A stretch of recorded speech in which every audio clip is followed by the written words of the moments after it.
হে everyone, welcome আমার ছোট্ট একটা মিনি ব্লগে। তো আপনারা কেমন আছো? আমি তো ভীষণ ভালো আছি। আর দুপুরে আজকে অনেক রোদ দিছে, গরমও লাগতেছে। কয়দিন ধরে বৃষ্টি পড়তেছিল, তারপর হঠাৎ রোদ বেড়ে গেল আর গরম পড়ে গেল।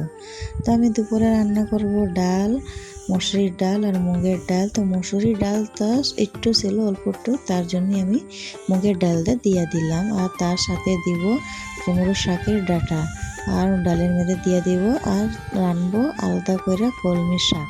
তা আমি আমার মেয়েকে স্কুল যখন দিয়েতে গেছিলাম, তখন দেখি ভালো ভালো কলমি শাক টাটকা টাটকা বিক্রি করতেছিল, তো আমি ওখান থেকে কিনে নিয়ে আসলাম। তা আমার ডাল রান্না হয়ে গেছে বন্ধুরা, আর এখন বসিয়ে দেবো কলমি শাক। তো বন্ধুরা, আমার হয়তো কথা বাঙালি ল্যাঙ্গুয়েজটা অত ভালো ক্লিয়ার হবো না, কারণ আমি অত ভালো বাংলা পারি না। আমার পরিবেশটা, আমি বড় হয়েছি অন্য জায়গায়। এখানে আমি শ্বশুরবাড়ি আইসা নিয়েই বাংলা কথা বলতেছি। তার আগে আমি বাপের বাড়িতে ছোট থেকেই হিন্দি কথা বলি। আর আমার এখন বাংলা কথা বলতে ভালোই লাগে, আর আমি শিখতে চাই, কিন্তু আমার নিজের বাংলা কথা কিন্তু আমি পারি না, কিন্তু বলতে বলতে আমি শিখেই ফেলাবো।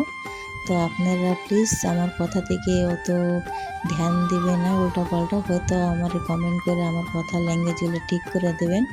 তো ঠিক আছে। তো এই যে আমার শাকটাও আমি বসাই দিলাম, তেল দিয়ে নিলাম। আর শাকের মধ্যে খালি রসুন আর শুকনো মরিচ সোমবার দিয়ে এই যে আমার শাক হয়ে গেছে। কেমন হলো আমার ভিডিওটা প্লিজ কমেন্ট করে বলবেন। আর মিলবো নেক্সট, আর দেখা হবে নেক্সট ভিডিওতে। বর্তমানে এখনের জন্য বাই।